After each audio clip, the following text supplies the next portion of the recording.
Shalom Bapak Ibu Saudara yang dikasihi Tuhan. Kembali kita jumpa dalam program RYM. Melalui program ini kita akan belajar bersama kebenaran firman Tuhan yang murni. Sebelumnya saya ajak kita terlebih dahulu berdoa.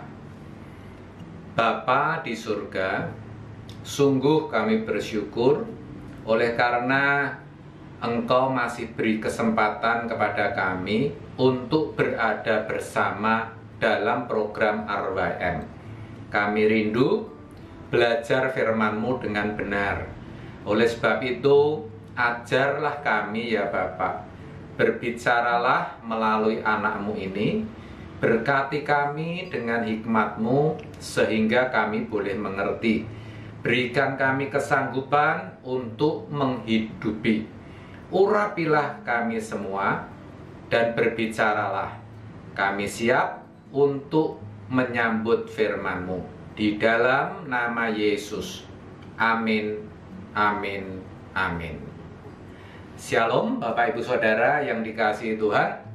Saya percaya kita semua saat ini dalam keadaan baik dan diberkati Tuhan.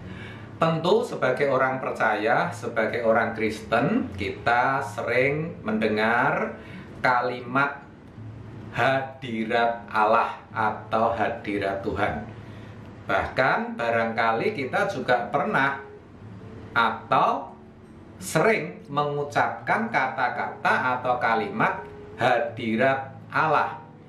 Tetapi yang menjadi pertanyaan adalah apakah kita benar-benar mengerti yang dimaksud hadirat Allah itu apa pengertiannya? Saya tidak yakin semua kita mengerti akan hal ini. Untuk itu, mari kita belajar bersama-sama. Ya saudara, menurut Kamus Besar Bahasa Indonesia, hadirat itu memiliki arti hadapan. Berarti kalau di hadirat Allah, maksudnya di hadapan Allah. Kalau berada di hadirat Allah, berarti berada di hadapan Allah atau memiliki perjumpaan dengan Allah. Tentu ini sesuatu yang kita harapkan sebagai orang percaya. Betapa tidak, saya percaya ketika kita bisa berada di hadirat Allah, itu merupakan momen, merupakan saat yang paling indah. Saya percaya hati kita akan merasa tentram dan damai. Dan olehnya kita juga pasti beroleh kekuatan yang luar biasa. Saya percaya itu akan kita alami. Tetapi yang jadi persoalan, apakah kita benar-benar bisa berada di hadirat Allah? Nah, itu yang perlu kita renungkan Bapak Ibu Saudara. Kenapa? Karena kita harus menyadari bahwa Allah, Elohim Yahweh, yang kita sembah adalah Allah yang maha besar, agung, mulia, kudus.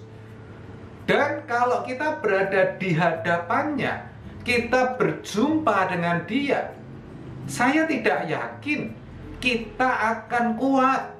Hadirat Allah itu begitu menggetarkan jiwa.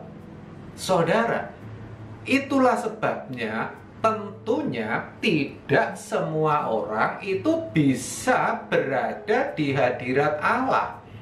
Berada di hadirat Allah itu bukan sesuatu yang gampang atau mudah dialami.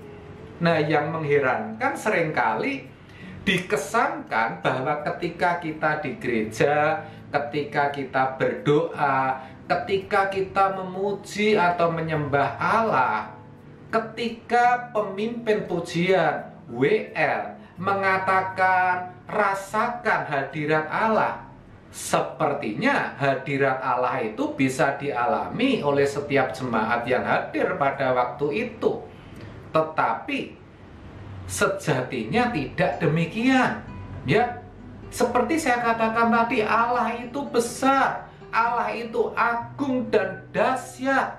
ya kita tidak akan tahan berada di hadapannya, saudara. Terkait akan hal itu, di dalam Mazmur 24 ayat 3 sampai 4 dikatakan seperti ini. Siapakah yang boleh naik ke atas gunung Tuhan? Siapakah yang boleh berdiri di tempatnya yang maha kudus? Orang yang bersih tangannya dan murni hatinya, yang tidak menyerahkan dirinya kepada penipuan dan yang tidak bersumpah palsu. Saudara, ayat ini memberikan gambaran tentang hadirat Allah, di mana di sana digambarkan sebagai gunung yang kudus. Dikatakan tempat yang kudus, dan tidak semua orang bisa menghampiri, bisa berada di hadiratnya, bisa berada di gunung kudus, bisa mengalami perjumpaan dengan Allah. Dikatakan tadi hanya orang yang bersih tangannya dan murni hatinya. Itu artinya hanya orang-orang yang memiliki kehidupan yang betul-betul bersih, saudara. Yang tidak menyerahkan dirinya kepada penipuan dan yang tidak bersumpah palsu. Artinya hidup benar-benar di dalam firman Allah, hidup di dalam kebenaran. Barulah seseorang bisa ada atau berada di hadirat Allah, mengalami perjumpaan dengan Allah. Maka tidak heran kalau di bagian lain di Alkitab dalam 2 Korintus 6 ayat 17 sampai 18 dikatakan, sebab itu keluarlah kamu dari antara mereka dan pisahkanlah dirimu dari mereka, firman Tuhan. Dan janganlah menjamah apa yang najis, maka aku akan menerima kamu.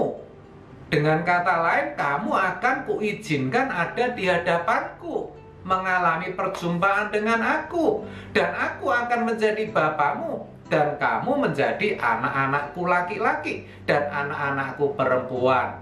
Demikianlah firman Tuhan yang Maha Kuasa. Bapak, Ibu, Saudara, seseorang itu tidak bisa mengalami perjumpaan dengan Allah, baik itu pada waktu berdoa, ya, kalau dalam kehidupan setiap hari tidak ada dalam persekutuan dengan Allah. Oleh sebab itu, setiap hari, ya, kita harus berjuang untuk benar-benar hidup dalam persekutuan dengan Allah. Hidup kita harus benar-benar bersih, sebersih-bersihnya. Artinya hidup dalam kesucian dan tidak terikat dengan percintaan dunia. Hidup dalam kesucian dan terlepas dari percintaan dunia itu harus kita perjuangkan tiada henti, ya, dari hari ke hari sebagai satu-satunya perjuangan. Semakin hari kita harus semakin bertumbuh di dalam kerohanian kita. Semakin hari kita harus menjadi semakin sempurna seperti Bapa atau serupa dengan Yesus. Dan hati kita semakin melekat dengan Dia, melekat dengan kerajaannya. Hidup kita menjadi semakin sesuai dengan firman-Nya. Saudara, itu yang harus kita perhatikan dan harus kita perjuangkan. Ingat, saudara, ya, seorang ya tidak mungkin akan mengalami perjumpaan dengan Allah tanpa adanya perjuangan. Sebaliknya, semakin seseorang itu hidup tidak bercela dan semakin melekat dengan kerajaan surga, maka semakin ia dapat berjalan dengan Allah atau hidup dalam persekutuan dengan Bapa secara patut, secara ideal, saudara. Nah, kalau kita perhatikan, banyak orang begitu mudah ya mengatakan berada di hadirat Allah, dan bahkan seolah-olah di dalam berdoa bisa berdialog dengan Allah. Di dalam memuji, menyembah, sepertinya ada di hadapan Allah. Hadirat Allah turun. Dikesankan demikian, saudara. Ya, padahal kalau kita mau jujur, kalau kita mau koreksi hidup kita, belum tentu orang-orang yang seperti itu memiliki koneksi, ya, sedang online dengan Allah. Belum tentu, saudara. Kalau seseorang tidak memiliki hidup dalam persekutuan dengan Allah setiap hari, tidak ada koneksi dengan Bapa setiap hari, tidak memiliki relasi yang patut setiap hari dengan Bapa, sebenarnya doanya adalah kalimat yang munafik. Penyembahannya, pengagungannya itu hanya sekedar fantasi atau pura-pura, saudara. Seperti sebuah sandiwara karena dibuat-buat, meskipun tidak sadar kalau itu dibuat-buat, saudara.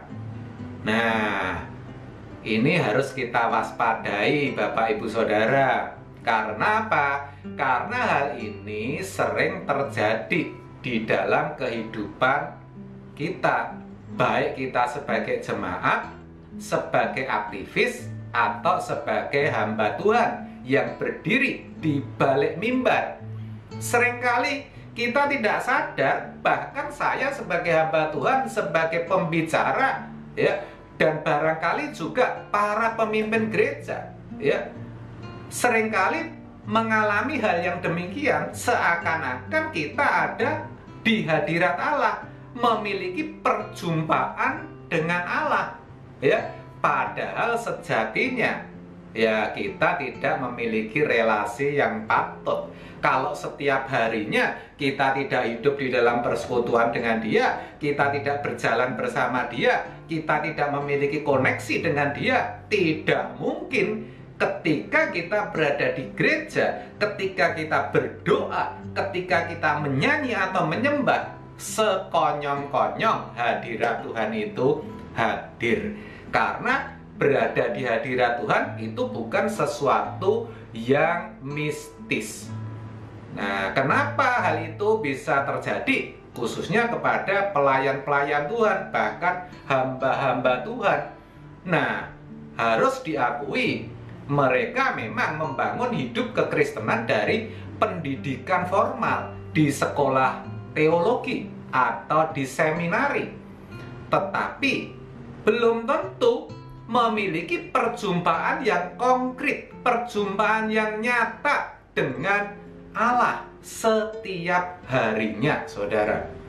Dan biasanya banyak yang berpendapat atau berpikir bahwa pengalaman pribadi dengan Allah itu bukan merupakan sesuatu yang objektif, tetapi merupakan sesuatu yang subjektif, yang tidak bisa dijadikan sebagai landasan iman kita. Padahal landasan iman kita adalah firman Tuhan yang diperagakan di dalam kehidupan secara konkret, di dalam kita berelasi dengan Allah, bukan hanya sebatas pengetahuan yang kita dapat dari tulisan di buku-buku atau yang kita dengar di khotbah, saudara. Bukan. Ya, Bapak Ibu Saudara, dalam hidup ini kita bisa makan enak, jalan-jalan dengan keluarga,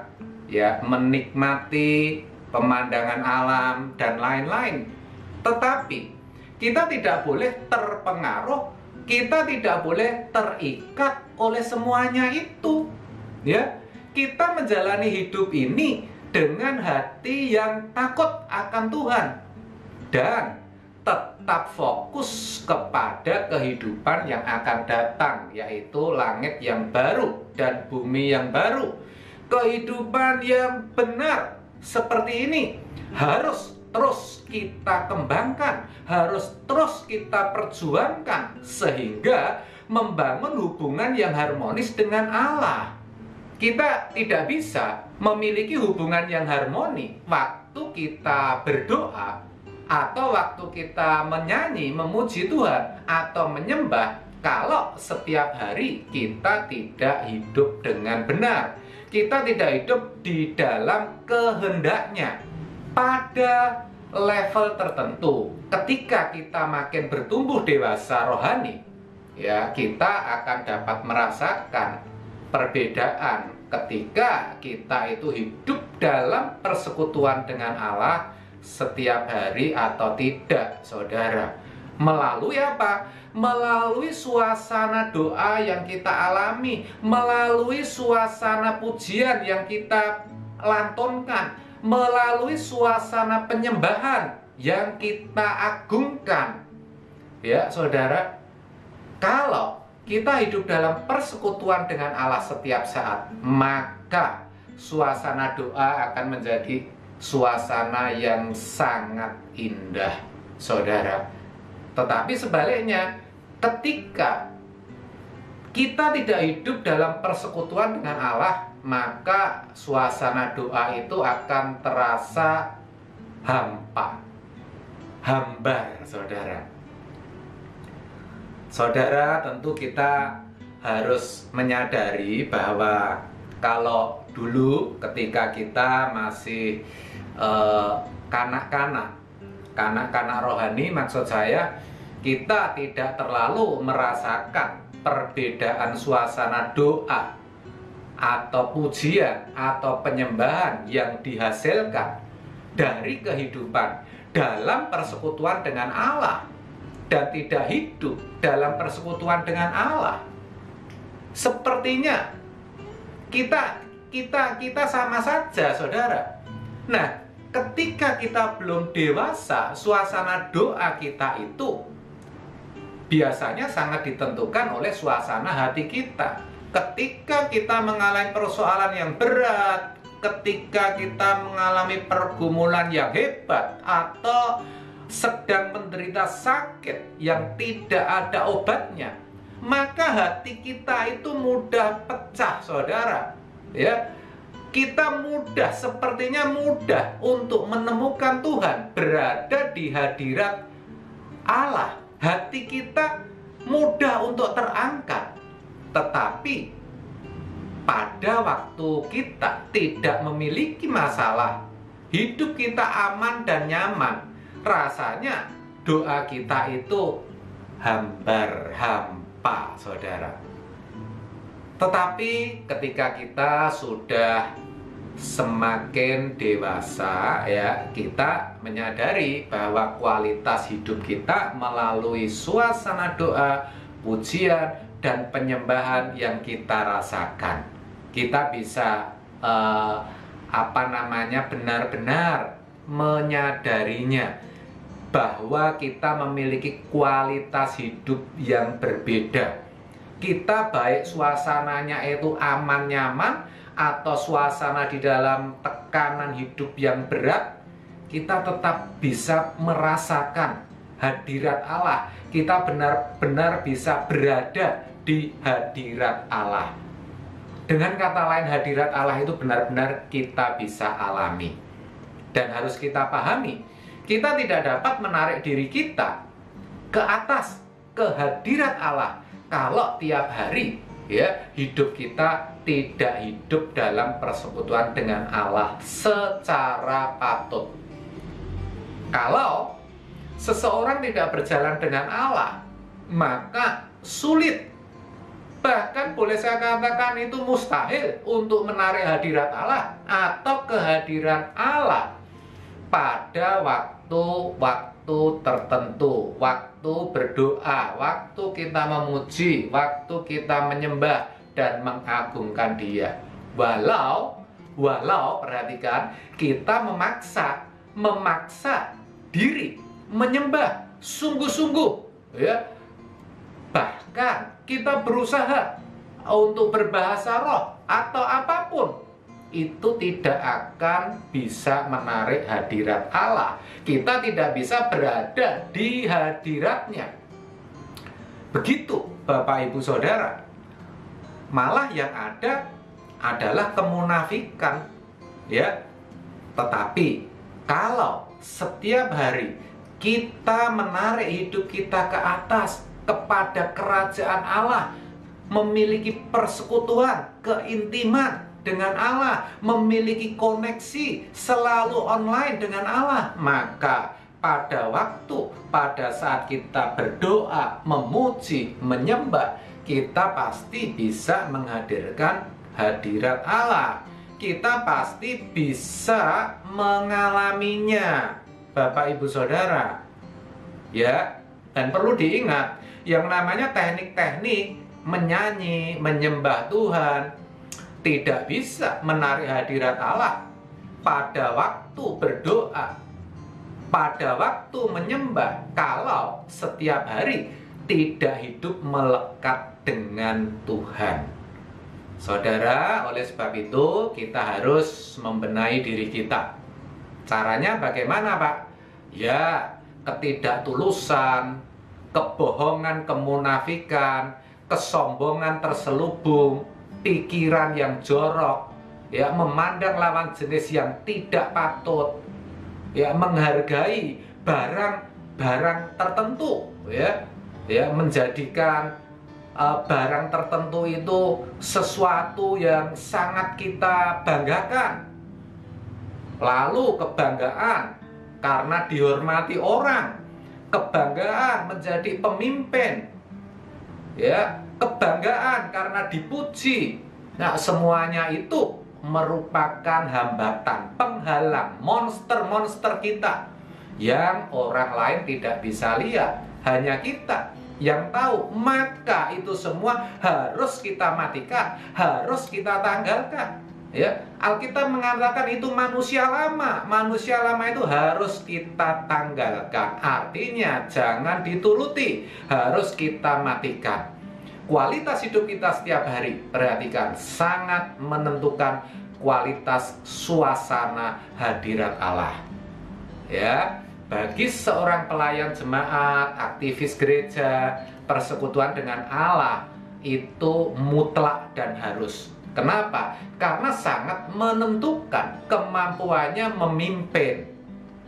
Pemimpin yang tidak memiliki kehidupan yang berkualitas setiap hari, dalam pengertian memiliki hubungan dengan Allah, hidup di dalam jalan Allah, ya, maka tidak akan dapat menghadirkan hadirat Allah. Oleh sebab itu, Bapak Ibu Saudara, melalui kebenaran hari ini, mari kita sadar bahwa berada di hadirat Allah itu bukan sesuatu yang gampang, tetapi harus kita perjuangkan. Melalui apa? Melalui hidup yang selalu berjumpa dengan Allah setiap hari. Dan itu bisa kita kerjakan kalau kita hidup sebersih-bersihnya, sekudus-kudusnya, ya. Tidak ada di dalam percintaan dunia, bisa melepaskan diri dari percintaan dunia. Maka semakin kudus, semakin kita akan lebih mudah untuk mendatangkan dan merasakan hadirat Allah yang luar biasa itu. Amin. Tuhan Yesus memberkati. Mari sebelum kita akhiri, kita pujikan satu pujian, ya. Di hadapan hadirat-Mu, ya Bapa, ku datang dengan penuh kerinduan. Di hadapan hadirat-Mu, ya Bapa, segala keangkuhanku hilang. Ku sembah Kau, ya Bapa, ku sembah Kau,